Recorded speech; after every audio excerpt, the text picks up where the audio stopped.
So it's nice and easy. Fantastic. Guys, first of all, welcome to both of you. Thank you for being here. Jay, thank you for sticking around. Will, thank you for joining us here. This is great. This is great. Now, Jay, I think this is your first time at the QBC, yes? Very first time. So what do you think about meeting all these Met fans coming together to just show the orange and love pride? Keep the faith, keep it here, and let everybody see it. Fantastic. And Will, I know you've been a longtime friend and partner to the Queens Baseball Convention, but I know it's got to feel fantastic to get all these people after 2 long years back together in Los Angeles. Yeah, no, I have to say, what a phenomenal job the QBC staff does. Let's get a round of applause for that, man. This is tremendous. And give a round of applause to yourselves. It's November, and look at all these Mets fans. This warms my heart. No, this is awesome. Thanks so much for everyone being here. So obviously the two of you have similar roles in the organization in that you handle the PR, the social media, between the players, between the team. And so what a lot of these fans I'm sure are thinking, and Jay, we'll start with you, how did you get your start in baseball with the Mets? Well, I originally accepted a job with NBC Sports to be the staff guy for Tony QBConvention, Joe Garagiola. And just before I accepted the job, I got a call from the guys who originally joined the Mets. And I thought it was a friend of mine named Harold Levine, so I hung up on the guy. And about 2 days later, the guy called back, and 42 years later, I'm still here. I don't know how. And well, same thing for you. Just I know Jay wrote a book, and some of that stuff might be all the news to them because people have had the opportunity to read it. But for you, how did you get started in baseball? How did you get started with the Mets? Yeah, I've been in the sports industry, entertainment industry for probably about 10 years before I got the chance. I grew up a Mets fan. This is like a dream come true. I was with the New Jersey Devils at the time, and we started a pretty aggressive marketing program that we focused on social media, and learned a lot from that experience, and Mets came calling. So they were looking to hire the first person in the organization with the word social media title, and they reached out to me, and 8 years ago, I joined the team, and I've been there ever since. Now, when it comes to stuff like public relations and social media, whether it's the new school or the old school, you each could have done that job in a million other capacities for a million other companies and a million other entities. So, Jay, I'll start with you. Why baseball? Why did you gravitate towards baseball?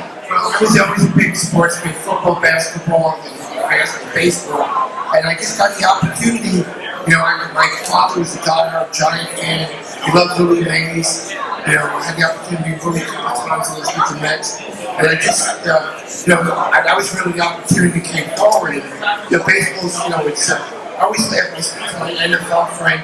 They say we have 2 games this month. In baseball, if you started from the spring, you play up to 200 games a year, maybe 162 games in the postseason. It's a relaxing thing. You can travel the country, a lot of good restaurants. This is something I got into first. And Will, the same thing for you, especially because, social media is not only the present, but it's also the future. And again, you could work anywhere doing social media. So what was it that drew you to baseball and then specifically the Mets? I love the long hours and little pay. I mean, that's really what that came down to. I just said, hey, how can I make as little money working as much as humanly possible? Honestly, it really just comes down to having a passion for it.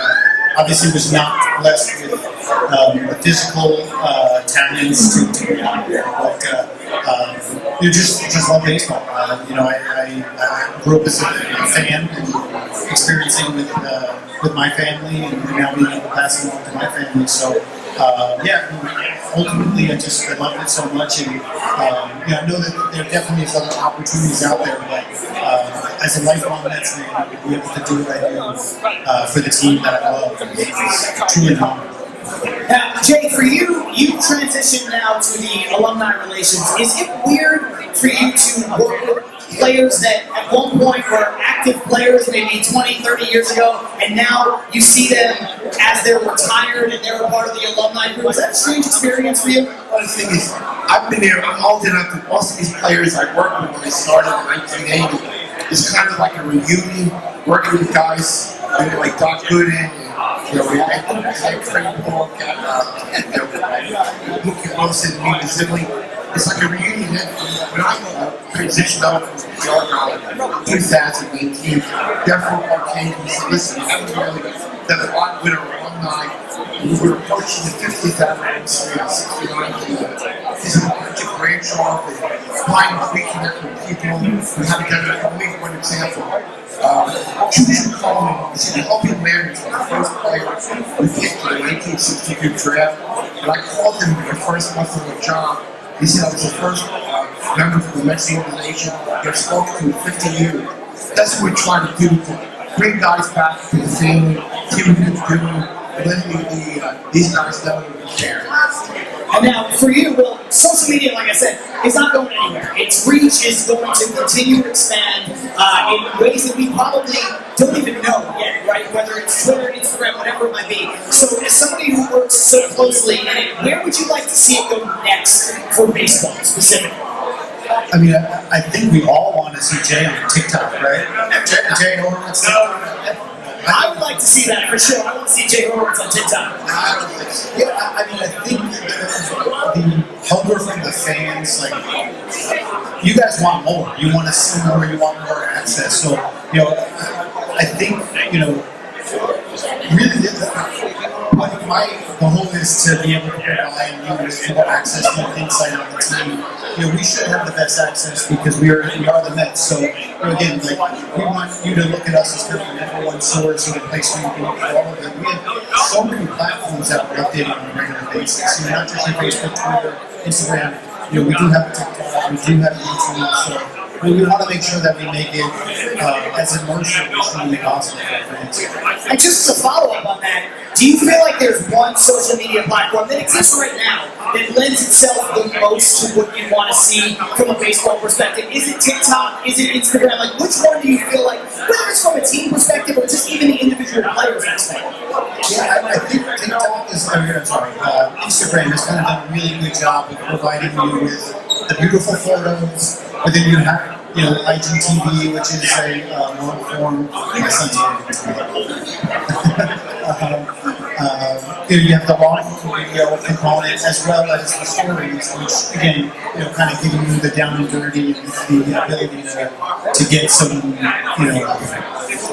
I don't want to say lower quality content, but more personal content that way as well.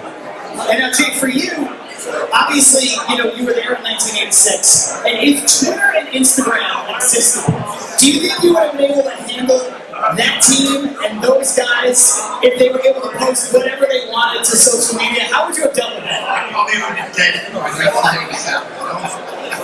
guys, we've been through every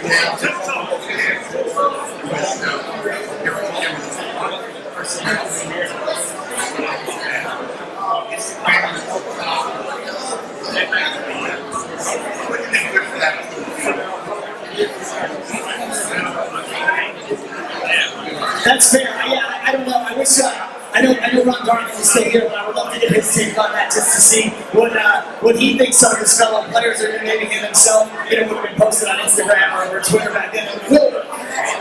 Social media is sort of that ultimate double-edged sword, right? When it's good, it's great, and there's also a bad side of it. And then people can find the bad whenever you post things to social media. So, you know, the team can release something like, great, Mets win by 10. Somebody's going to be like, well, they should have won by 11. They left 2 runners on base. You know, and you're like, well, yeah, but they still won 10-9, you know. So do you think about that when you post on social media, when you and your team do that, or do you have to just kind of forget about the fact that, you know, you can't please everybody? Yeah, no, we're extremely conscious of what we are posting. We're very self-aware, just in the sense that, you know, I think the fan base really, they expect us to win. They want us to win, so we try not to get too high. We try not to get too far down when the team isn't playing so well. So, but yeah, I mean, absolutely, we take everything with a grain of salt as well. You know, like, we're very aware that we don't want to be too boastful. We don't want to be too cocky. You know, we're not going to go out and pick fights with other teams or anything like that. We won't start a fight, but we will end it. You know, we've done a few of those. So, but at the same time, like, we don't want. We don't want to offend the fan base. We really want to be the voice for the fans. So, it is definitely something we're thinking about. But you brought up an interesting topic of conversation. Sometimes you'll see teams kind of, play around with each other, poke fun at each other. You said you don't like to start that, but you will engage in it and finish it. If that were to happen, is that something that, the social media teams, will you reach out to the other team first, or do you keep it all on social? Like, how do you make sure that it stays, I don't want to say civil, but is there a way to police it, or do you just say, what, they said something, and we've got a clever retort, and we're just going to fire back? Yeah, I mean, honestly, a lot of it is organic. It's stuff that does pop up where, the team decides they're going to either take a shot or do something. And, yeah, I mean, we are all friendly behind the scenes. Like, I know everyone in the division. I know pretty much everyone in the league at this point. So, we will have conversations back and forth. And sometimes it will be before, but other times it will be after. And, again, like, you know which teams are going to participate and which teams are not. So, again, like, we're usually how we start. So, again, some people reach out and say, hey, just a heads up, something's coming your way, so just be prepared. So, yeah. Just be prepared. Like, Jay, you had to be prepared, with all the time that you spent with the Mets, and even now with the alumni. Is there a particular player, whether it's now in your current role or in your past role with the team, that you always knew you could go to, whether it was, come out to an event like the QBC, or you said, hey, I need you to show up for Met fans, or I need you to, be here for this particular thing, where they were your go-to person, and they would always say yes? I really can't single out one that's so lame. Through the years, I've been fortunate with a lot of great guys. Mookie Wilson, David Wright now, Curtis Ramsey, managers Joe Torre, Bobby Valentine, Tony Collins. If I had to pick one in the top of I don't know, I would say one of the best is John Franco. John Franco and his father was a sanitation worker. He got really wanted to give back. He had Santa Claus for great years.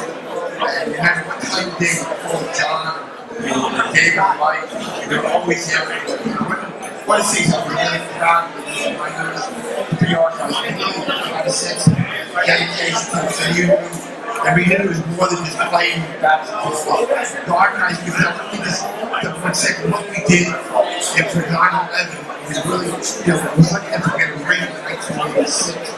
One of the proudest memories of the 2001 getting up in my best guys like King, Franco, Alfonso. It's just so much fun to see you. That's probably takes all the facts of that.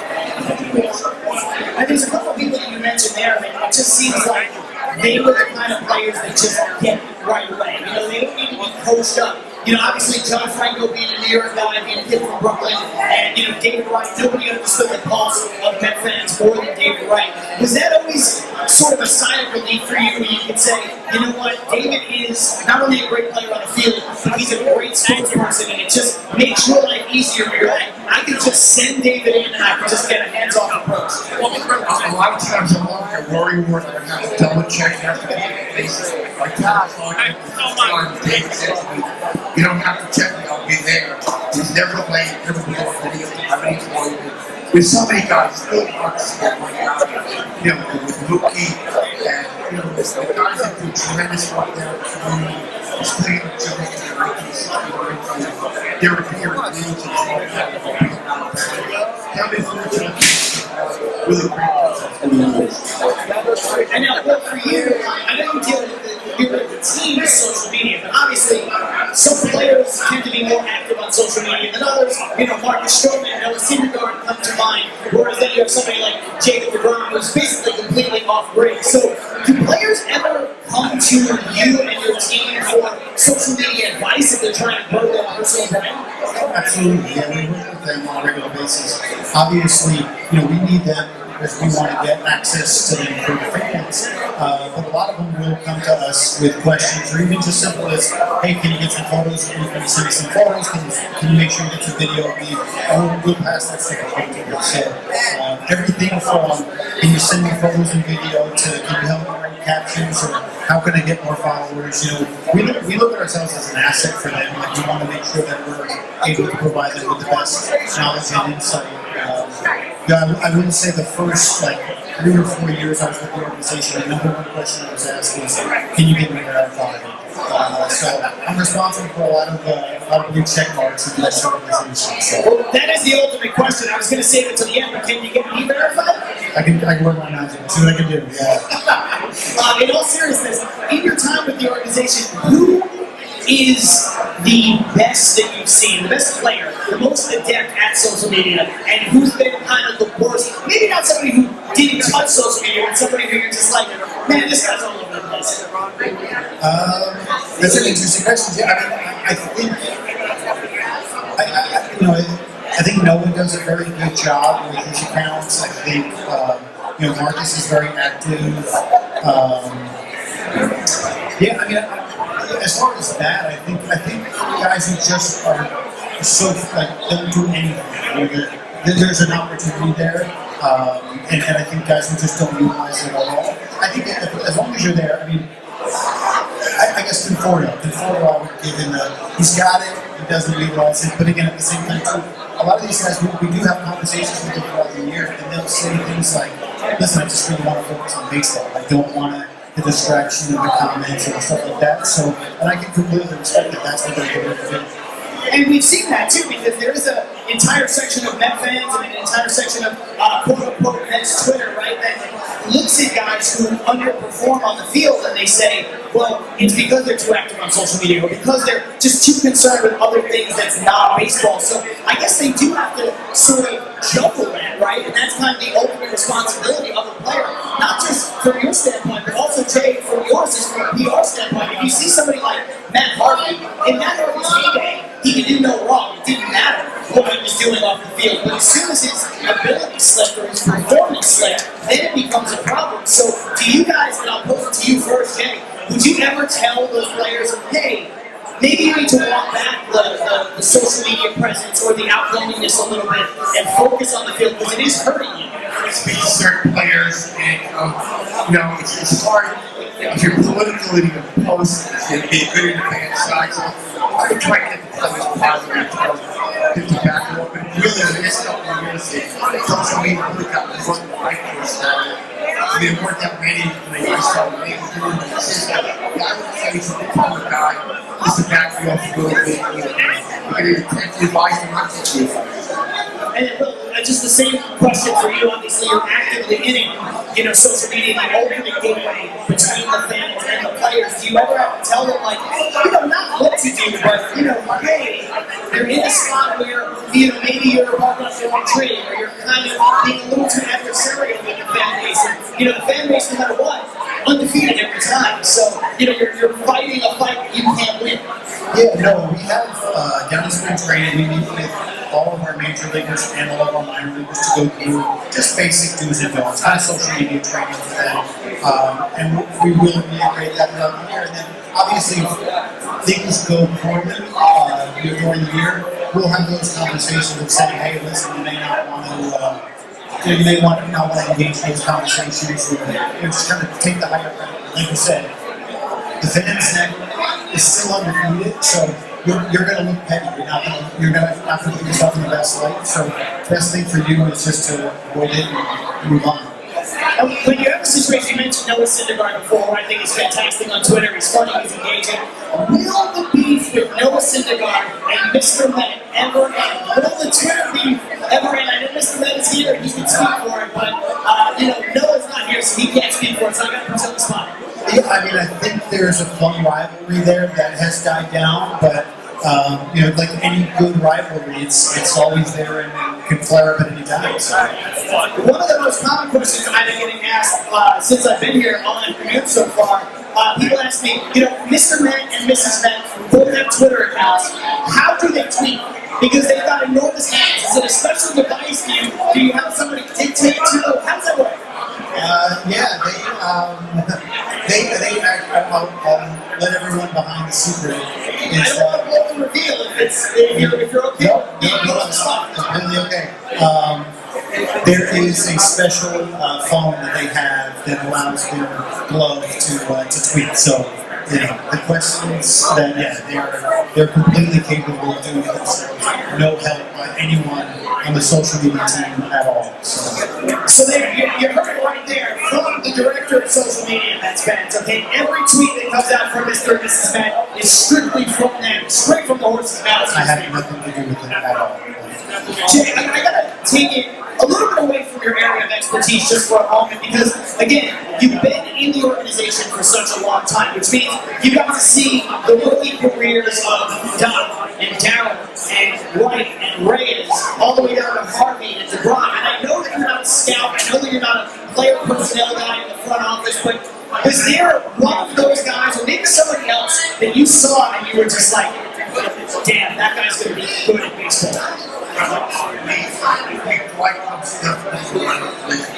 I mean, he has struck out 300 batters when he was 18 years old at Richburg. And, you know, the Mets didn't want to bring him up in 1984, but Davey Johnson kind of made Frank Flesh bring him up. I mean, you saw Darryl Strawberry swinging back to first line. It's a big training. It was 6'6", a majestic swing. It was both Ted Williams, number one draft pick, Herbert Boyd, Joe Brady, and you know, so Jose Reyes were the bases. You know, that's a little exciting. You know, David Wright, when he came up, he wasn't flashy, but he did everything great. Fielding great, he's a smart player, he can run, he can power, nothing to speak about it. He came up with 50 miles. That's fascinating stuff. Now, ladies and gentlemen, in a couple minutes, you're going to have the opportunity, just like you had with the other panels, to ask Will and Jason questions. So, if you want to fire them up, start to get ready, get in line over there by the microphone, you'll certainly have that opportunity in about 3 or 4 minutes or so. But, Will, I want to ask you, so, you know, Jay said that he got started, you know, just being such a fan of sports, being such a baseball fan. And now for you, you said you were a Mets fan growing up, and so now you work for the organization. And I've spoken to other people like us who, you know, work in sports, and they get to go work for a team that they love. And some people have told me, you know, hey, it's a little tough. It's kind of, I don't want to say ruined my fandom, but it's changed my fandom. Have you ever felt any of that personally, like where, you know, you have to kind of split yourself between Bill Carafello, the Mets fan, and Bill Carafello, the senior director of social media? Yeah, no, I mean, it definitely is one of those things where I do sometimes have to take the fandom out. Trust me, when we lose and we are not playing well, I am just as angry. My team is just as angry as you are. Who, you know, so yeah, I mean, ultimately, we are. When it comes down to it, we are fans. We genuinely love this team, but at the same time, too, have to be the voice of reason, and also, like I said, not get too low on things like that, or not get too high when things do really well. But, yeah, I mean, I think that's having that perspective is important, and I think being a fan of the team is probably what helped me out in the beginning of, like, I know what it's like to be on the other side of the table, and to be honest, like, when my daughter was born, I immediately threw up Mets onesie and tweeted it, and did not get a response from the Mets. And I expected that as a fan. And so I made sure that, like, those were things that I would do now as a fan, because I knew what it was like to be on the other side. It was like, I tweeted my cute little daughter, and nobody recognized it. So, you know, I just want to make sure that I know that fans expect to hear back from the team. So I want to make sure that our team is doing that.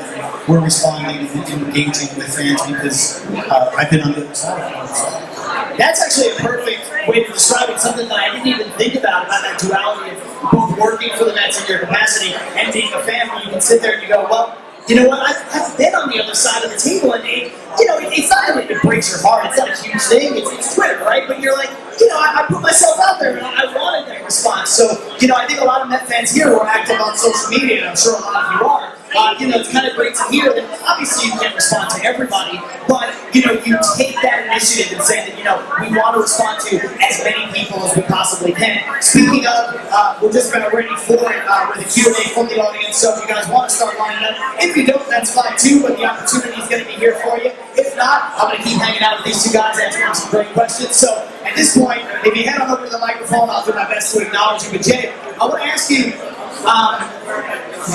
taking out, excluding the 1986 World Series win, what is your favorite moment being a part of the Mets organization? So in the last 41 years, you know, excluding the ultimate goal of winning the World Series, what would you say your favorite moment has been that you've been a part of the team for? You alluded to before is what this 2000 what team did you have to 9/11 attacks. You know, winning wins, championship is great, but only you make a difference in the community, a difference in the city of New York. We went to ground zero a lot of times. We went to the hospital, the firehouses, the station, and we started noticing for Tuesdays, it was the period of 9/11. And just to be a part of that group, you know, like definitely all around there, we made a difference in the city. And that, you know, 86 was great, the comeback was great, you know, the World Series in 2000 was great. But then going back, it was really proud that we have the 20th year and the celebration a little while ago, just to know what we did, and know that the guys made a difference. Yeah, and it's certainly, you know, I mean, all the Met fans here, especially those, you know, in New York City proper, can definitely identify and feel like, yeah. This is a kid, I want to give one thing personally. Ron Hunt, who is our first All-Star starter in 1964, is dying of Parkinson's. He's in need of financial free. Trying to get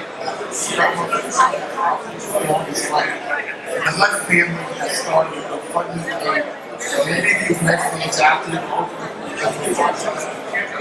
want to contribute $5, just go to GoFundMe or Washington State. Anything to do with it. Thank you. Jay, thank you so much for acknowledging that, and of course, we'll get that information out to you guys separately. I'll make sure to get that from you directly, and then if anybody asks me as we're going along, I'll be sure to reiterate that, because obviously part of the Mets family forever. And then, you know, Will, obviously Jay has the advantage of being with the team for a lot longer, and therefore there's a lot more ups in his career. And you, having been there for 8 years, the last 8 years have been a lot of downs. So for you, same question. What has been, you know, the moment where you've been like, you know, wow, this is great, and I work for the team that I rooted for, and to be this close to the organization during this moment means the world to me. Yeah, I mean, obviously, 2015 was phenomenal. Like I said, I came over the Devils a couple of years before that. We won the Stanley Cup. So in a 4-year span, I've been in the Stanley Cup Finals and the World Series. No rings to show for it, but we'll get it next year. So yeah, I mean, honestly, like I think probably the one thing that really stood out was my first full season with the team during spring training. It was my first spring training, and there was a social media contest of the face of MLB. And again, coming over from the Devils, there was a similar type contest for the cover of NHL 2012 or whatever it was, the EA game, and we had help Rodor get on the cover of that. So coming over here, I was like, oh, I got a game plan, like we're gonna be able to do it. You know, to be able to like, and again, when that first started, David would come up and he's like, listen, I'm not on social media.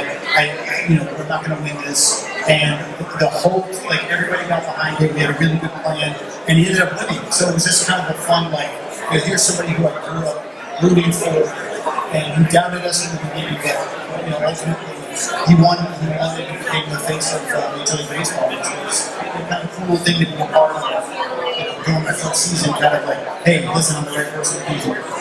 Yeah, that actually is another thing I didn't even think of as a part of your job. And as somebody, you know, who grew up, you know, very much in the video game culture, and I'm in my mid-30s, and I remember, you know, sitting there and, you know, watching the likes of, you know, Ken Griffey Jr. baseball, and they were licensed to individual players and stuff, and you're always like, you know, where's my representation? Where's my Mets guy out there? And I remember when Wright was on the cover, and it was like, this is fantastic. I finally feel like we've arrived. Like the Mets have their guy. And obviously, we have our guy in other capacities, whether it be Dr. Darrell or Mike Piazza and Carlos Beltran. But, you know, David Wright being on the cover of the video game box was, you know, for everybody in my generation and younger, like amazing, because you finally had your guy. So that's an unbelievable part of your job that I didn't even consider. So thank you personally for giving Met fans my age, you know, something to really root and rally behind.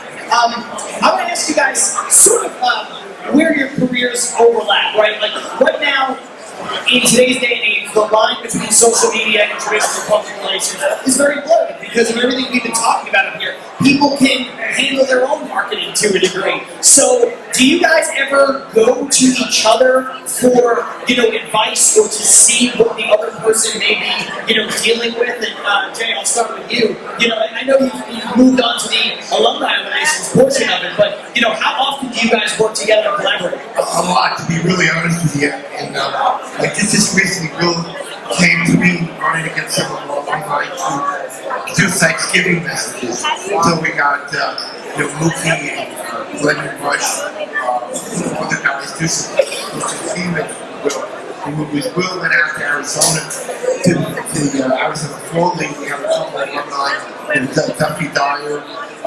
Mike Camp's living out there, so we speak a lot. Anything I can help Will with.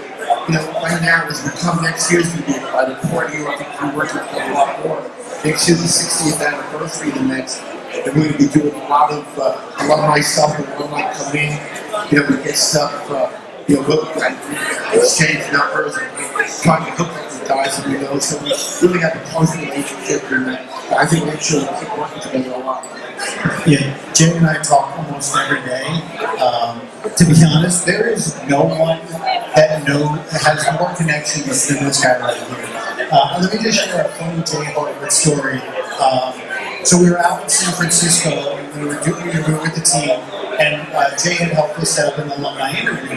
I won't mention the alumni because it's not a big name, but it was like we're out there, we want to continue to engage with our alumni. So he set it up, and then, a day or so before, he couldn't get a hold of this person, and he was like, and I was like, to be honest, it's okay, we'll sleep in, we'll take that hour back. He was like, no, and he kept calling. Then finally he's like, hey, the VP or someone's gonna call you, and they'll set everything up. And I was like, Jacob, who is the interview with now? So he was determined to get us someone. So he's like, oh, it's Willie Mays.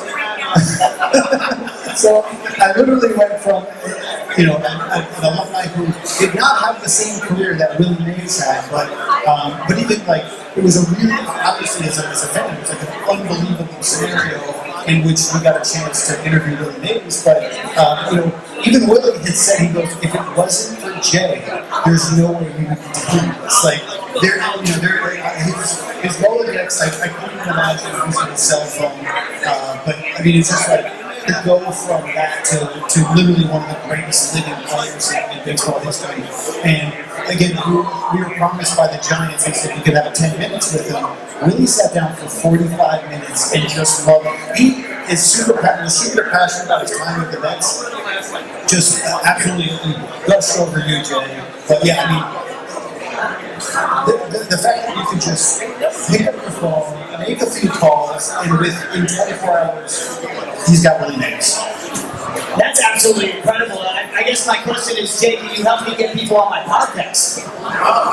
We have a podcast, anytime you need, just give me a call, we'll get some time. Yeah, I'm sitting with 22 podcasters. I think we got to make this happen. I honestly would I would like to have Jay Horowitz on my podcast, honestly. I think we're kind of doing it right now, but for the listeners. That's a little bit of self-serving. I had to ask. I absolutely had to ask. No, but that's incredible. I mean, to go and get somebody, the likes of Willie Mays, simply because, because of the presence of Jay, just has to mean so much. And it's just a testament to Jay, what you've meant to the Mets organization to be able to do that. I'm all I would say he won't say it, but I mean, there's been so many times where alumni who have been, I wouldn't say discommunicated, but just, not necessarily part of what we normally do, that, Jay's reaching out to them and making them feel once again part of the organization. So, the couple of years that Jay's been in his new role, I feel like our alumni have felt more appreciated and, have been more active. So, I mean, again, that's a great thing. As I have two young Mets fans who are learning the game now. It's really important to know your history and really keeping that connection alive. We do have a few more minutes left with Will and with Jay. Again, if anybody wants to come out and ask them any questions related to, yes, sir. Make sure that you get close to that microphone. It's definitely on. Introduce yourself and then let us know. Yeah. This is a question for Jay. First of all, I love your book. I told you. You're the one, right? Yeah. sure that many of you who read it and loved it. My question is, I'm an older Met fan. The 1973 big anniversary is coming upon us. Is there a two-part question? Is there any consideration or plans for a big anniversary? And is there any consideration being talked among retiring Tug McGraw's? Well, we retired Jerry Kuzma this year. We have a lot of retired members to go forth. You know, we have Doc Keith, Gary Carter, the Tug certainly makes the rundown. You know, we're probably going to have a nice retirement game next year because our new members are running out of retirements. So I don't know yet about 1973. Certainly a possibility, but right now, probably is concentrate everything on the retirements of game next year. It just seems to coincide with the Tug's number here. I hear you. Well, I think that's a great question because it really does touch on something that a lot of Met fans have really echoed. And I know this is not exactly either of your final decisions or expertise, but just there was, for a while, Met fans kind of felt distant from their own franchise in a way where, you know, certain people weren't being honored. Like Keith Hernandez didn't have his number retired, and Gary Carter. And it seemed like the rules were very strict, even though there was an uproar from Met fans of like, no, we want our guys, we love our guys, and we want them to be recognized. So start with you, Will. Where do you feel that is, do you feel like that's trending in a positive way, especially in your role on social media, making sure, like you said earlier, the Met fans are seen and heard in all facets? I think we do a really good job from a social standpoint of trying to, again, make that connection from, you know, our history, making sure that fans know why our colors are the way they are, where we play, all of these great, you know, players and what their contributions to the game is. And honestly, like, again, tip my hat to Jay, like, he has connected us with so many alumni that we've been able to do interviews in his podcast, which is phenomenal. If you haven't listened to Jay and Mookie, it was the most recent podcast. It is the most fun you're going to have listening to podcasts legally. But yeah, no, I think we try our best to do a good job of, like, you know, recognizing the current team, but also, you know, bridging to the history. Absolutely. Next year, April opening day, we're going to have the Tom Seaver statue unveiled. We're going to have an retirement day game, and we're pretty sure we're going to have a number of retirement during the year. So we're really trying to uptake and pick it up, and our new ownership is committed to doing that. And really, I got to give credit to the owners, Jeff Wilcon and Fred Wilcon. They brought me to this new job in 2018. I'm trying to do more of those things. So a lot of the impetus, what's going on now, came from them. And let's talk about that Tom Seaver statue, which, you know, fans have been clamoring for a very long time. Obviously, not every ballpark has a statue, but a lot do, recognizing the great players in their history. And, you know, Tom Seaver, the franchise, really at the head of that, not only for us, but one of the greatest players in the history of baseball. So, Jay, what does that mean to you? What will that moment of unveiling that statue mean for you? I was fortunate enough to work with Tom for about 30 years, and he's a great gentleman. When the people about Tom would come to the office and say hello in the elevator operator, spend time, even though what was his secretary. He was a really good guy, didn't have any kind of an ego. He spent time with everybody in the office. He passed away 2 years in August. It was a real sadness around the office. It really gives me a fulfillment of having Tom be always part of Citi Field. We changed the address before you would see the way, you know, rightfully so. Tom would have the statue to something to do.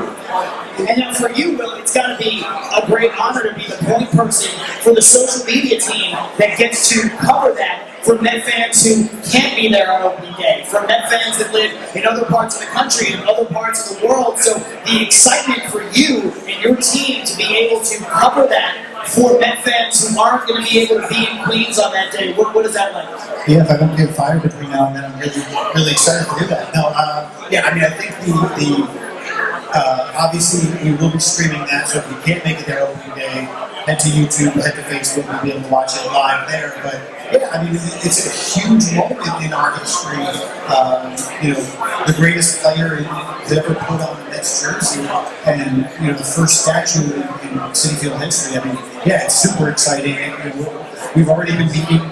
We had a number of meetings, obviously, pre-pandemic, and now they've picked up again. And I think there's a lot of excitement for all of us to be able to be that voice for the fans. Once again, we got a couple more minutes with Jay and with Will, so if anybody wants to come up, ask a question, now would be probably the best time to do that. If not, we'll continue on. Looks like we got a gentleman heading on over. What's your name? What's your question? Who's it for? Jeff Cohen.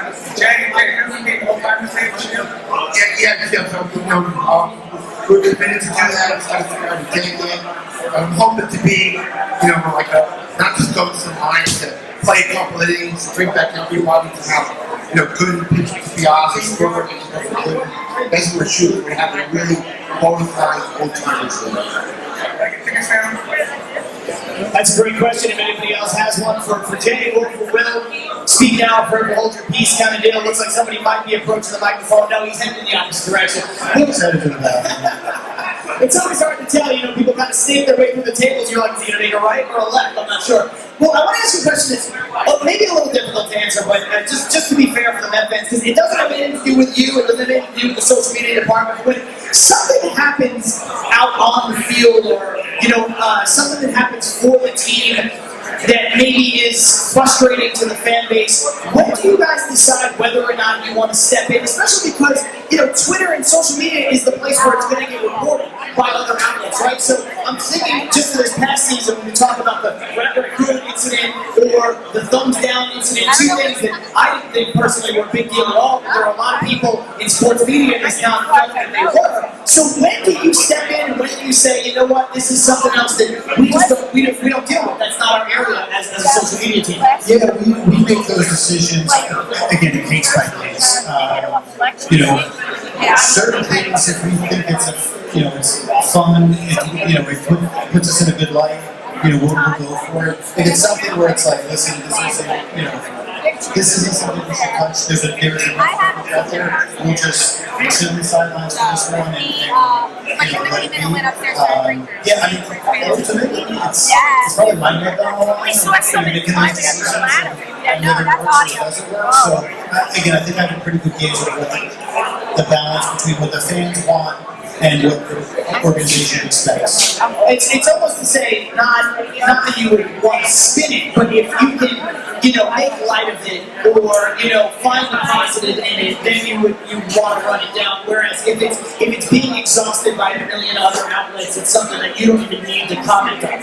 Yeah, and there's also the third rally we haven't talked about the players. Like there's certain things where there's a situation that happens in the locker room, the media is covering it. I gotta check with him about They may not want us to touch it. So it might be something where, like a guy will come up to me and be like, no, please stay away from me. So, again, if it's not okay for us to touch from their standpoint, we're definitely not going to touch it. And again, that's some of the things that fans don't get a chance to see is that, a player will come up and say, listen, I'm not really comfortable with that whole thing. Do you mind just avoiding it altogether? And again, I've got to deal with them on a regular basis, so happy to make them happy. I appreciate you, and I think a lot of these Met fans appreciate you answering that question honestly, because there's a lot of. I think people sometimes think that social media is something that it's not. Like there's so much going on behind the curtain. It's just as simple as like, well, yeah, I work with these guys every single day, and I have to respect their boundaries, and I have to respect the boundaries of the team, and then also the boundaries of the people who cover the team. And obviously in the Venn diagram, there's a lot where that overlaps, but there's also a place for you guys to exist outside of that. Jay, I want to ask you just a similar question. In the pre-social media age, how you would have handled something similar to that? Let's just say the Raccoon incident that happened earlier this year. How would you guys handle that from just a strict old school PR standpoint? I found one thing in my time with this, that honesty is the best policy. That in New York, when you try and hide stuff and look out the truth, it comes back to bite you. Give me an example. A player on our team, Jeff King, a couple of years ago, we were in St. Louis at the airport, and he carried a gun, shoot on the shooting gun, and he checked the gun through the machine, stuff went off, and instead of, making some bull story, we called the lawyers what happened, and the collector coming with it, and we had tried to cover that up. It would have been worse. In the early 90s, we had a player on the Vince Cole, who was like the athlete, he was one of the games. He put the swing of the basketball hit the right foot, hurt his shoulder, and was unable to block that. And I was kind of told the audience to the right on the sore shoulder. The next day, that was what happened. So I always found that it was a PR guy talks a lot, he was into that. I try to be honest and tell everything, but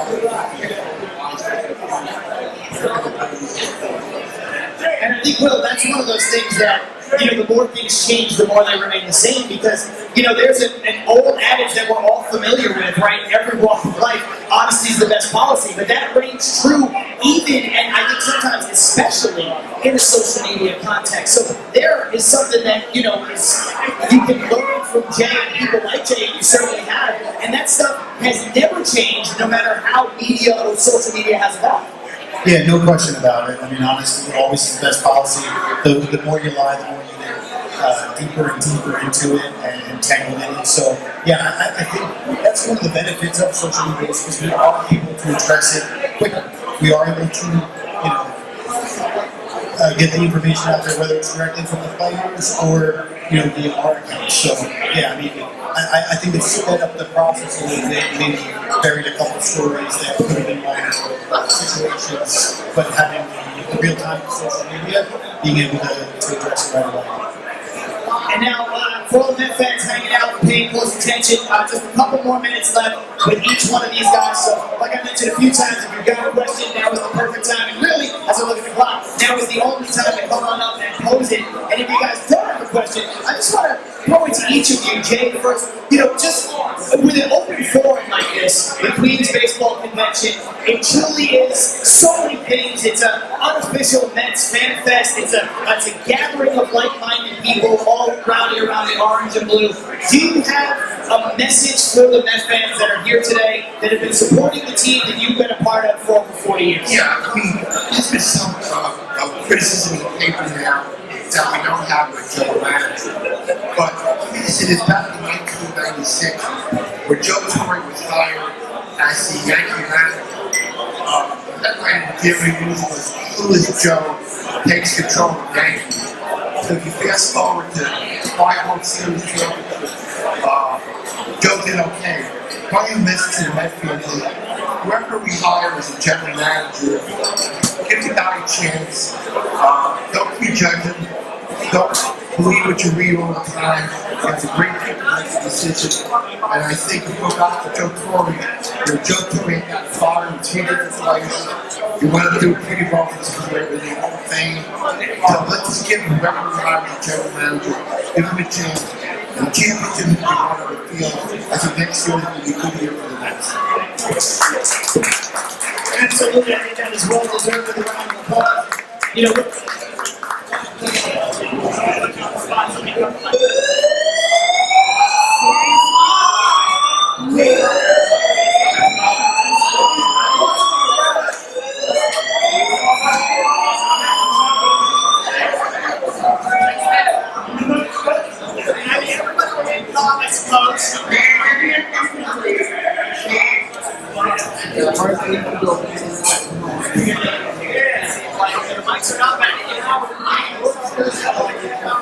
What an interesting turn of events, man. Always a curveball.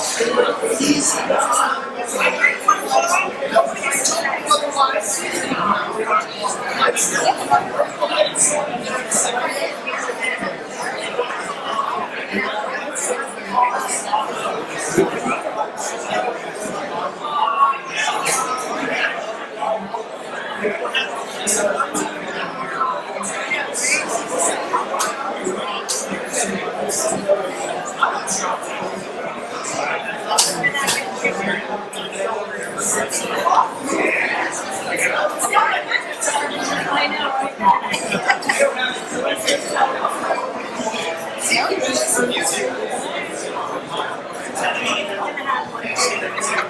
What happened? I'm not sure what happened, to be completely honest with you guys. We're working it out. We're doing our best. I hope that you can hear me. I've been told that I'm very loud. If anybody from the QBC control room here at Mulcahy's can hear me, the mics are out. Whatever alarm went off killed them. So, might just be something we want to troubleshoot real quick. Thank you guys for your patience. I appreciate it. And right now, if you can all join me in giving